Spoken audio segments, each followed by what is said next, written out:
Bismillahirrahmanirrahim. Assalamualaikum warahmatullahi wabarakatuh. Perkenalkan, nama saya Ahmad Bahrudin. Di sini saya akan menjelaskan mengenai pemikiran Farid Eshaq tentang menghidupkan Al-Quran. Adapun biografi Farid Eshaq.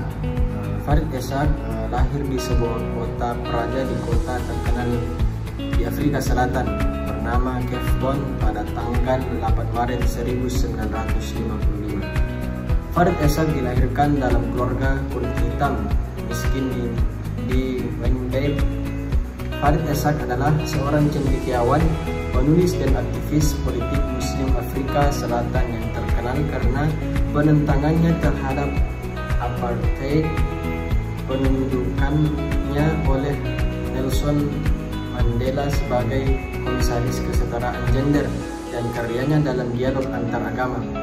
Oleh karena itu, ia tinggal bersama ibunya, seorang ibu tunggal beserta ke-6 saudara laki-lakinya. Kemiskinan sudah menjadi bagian hidup Eshaq sejak kecil. Ibunya hanya seorang buruh pabrik, meski harus bekerja dari subuh hingga senja. Ia tetap tidak mampu mencukupi kebutuhan sehari-hari keluarga. Adapun latar belakang Farid Eshaq, pada tahun 1990, Farid Eshaq meninggalkan Afrika Selatan untuk melanjutkan studi teologi. Ia memperoleh gelar doktor dari University of Birmingham.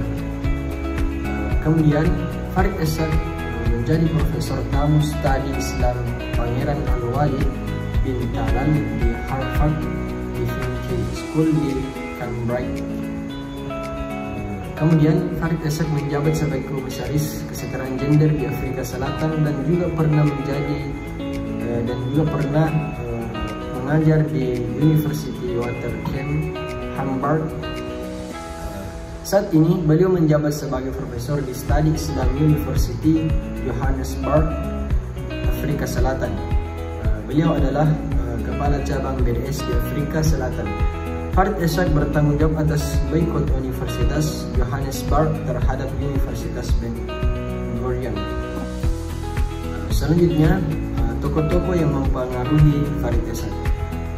Ketika adanya pertemuan serta diskusi yang diadakan oleh kelompok jamaah tabligh, Farid Eshaq sering mangkir dan tidak hadir di pertemuan tersebut, dan lebih memilih untuk menghadiri diskusi yang diadakan oleh gerakan pelajar Kristen, Black Talk.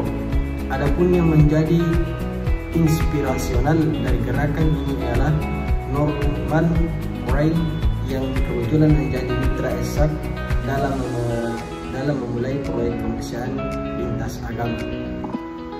Adapun karya-karya Farid Eshaq, yang pertama Perjuangan, yang kedua Tapi Musa Pergi Menemui Fir'aun, kompilasi tanya jawab tentang peran umat Islam dalam perjuangan pembebasan Afrika Selatan.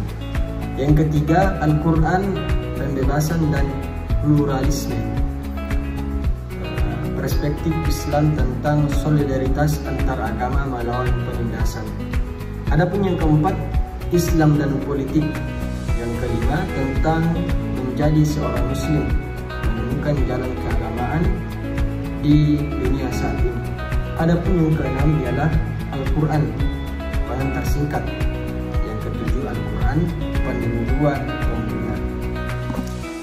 Adapun pemikiran Farid Eshaq terhadap Al-Quran. Farid Eshaq menjelaskan bahwa Al-Quran berasal dari kata Qura'a atau Qur'ana yang mana berarti bacaan dan kermitan. Sementara itu, di sisi lain, Al-Quran menyatakan dirinya sebagai petunjuk bagi seluruh umat manusia, sebagai yang membedakan mana yang hak dan mana yang batil, serta cahaya dan kebenaran. Selain pengertian literal dari pengertian pertama, yaitu bacaan dan kompleksitasnya, terdapat implikasi makna Al-Quran itu sendiri oleh para sarjana klasik. Misalnya Zarqani mencerminkan pandangan mayoritas umat Islam klasik adalah wahyu yang diturunkan kepada Nabi Muhammad SAW dalam mushaf al-maktub fil masahif, meriwayatkan mutawatir dan mendapatkan pahala bagi yang membacanya. Ibnu Manzur mendefinisikan Al-Quran sebagai firman Tuhan yang diwahyukan kepada Nabi Muhammad SAW melalui malaikat Jibril. wahyu secara lisan. Farid Es-Sak mengkritisi faham tersebut karena Al-Quran dia anggap sekedar hafalan. Bagi Farid Es-Sak, Al-Quran merupakan wahyu yang ditunjukkan sebagai jawaban atas berbagai peristiwa yang terjadi. Ia sependapat dengan Craig bahwa Al-Quran tidak bisa menjadi wahyu jika tidak dikaitkan dengan berbagai peristiwa. Quran mengandaikan 3 hal yang ingin ditekankan, yaitu rincian teks, konteks, makna, dan relevansi praktis. Pemahaman akan relevansi teks ini membawa pada perspektif baru yang oleh Farid Es-Sak disebut sebagai wahyu progresif, yaitu adanya hubungan antara teks dan konteks dalam proses wahyu. Wahyu tersebut juga dengan tadrij. Es-Sak menyatakan bahwa prinsip tadrij penting dalam penafsiran, di mana kehendak Tuhan dan kebutuhan pribadi, sosial, ekonomi, dan politik pada masa Muhammad dikomunikasikan melalui proses wahyu. Al-Quran sendiri telah dengan jelas menjelaskan argumen mengenai hal ini. Pertama, Al-Quran muncul serta bertahap dalam bentuk petunjuk hari demi hari. Kedua, Islam berada di tengah-tengah perjuangan dan Nabi Muhammad SAW membutuhkan dukungan berkelanjutan dalam perjumpaannya dengan wahyu. Oleh karena itu, menurut Es-Sak, pembebasan hermeneutis sangat penting dalam memahami ayat-ayat Al-Quran.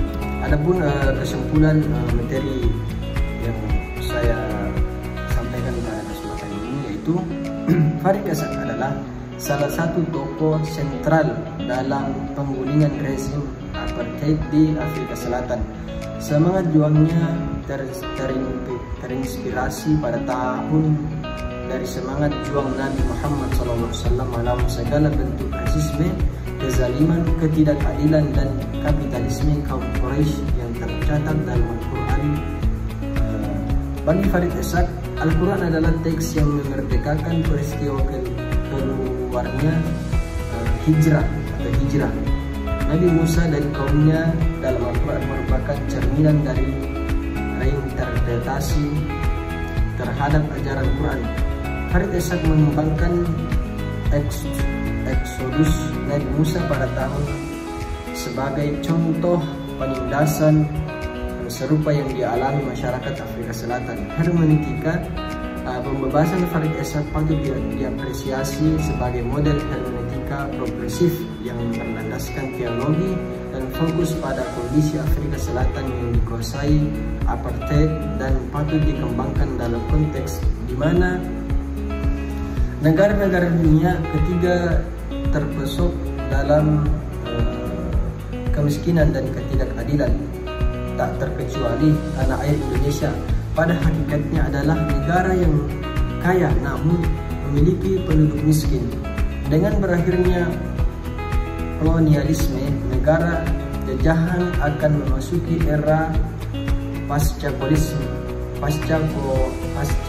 kolonialisme, di mana cara-cara dominasi dan penjajahan tidak lagi dilakukan secara fisik, melainkan melalui kolonialisme dalam perspektif dan ideologi. Mungkin cukup sekian penjelasan yang saya sampaikan. Kurang dan lebihnya mohon dimaafkan. Wabillahi taufiq wal hidayah.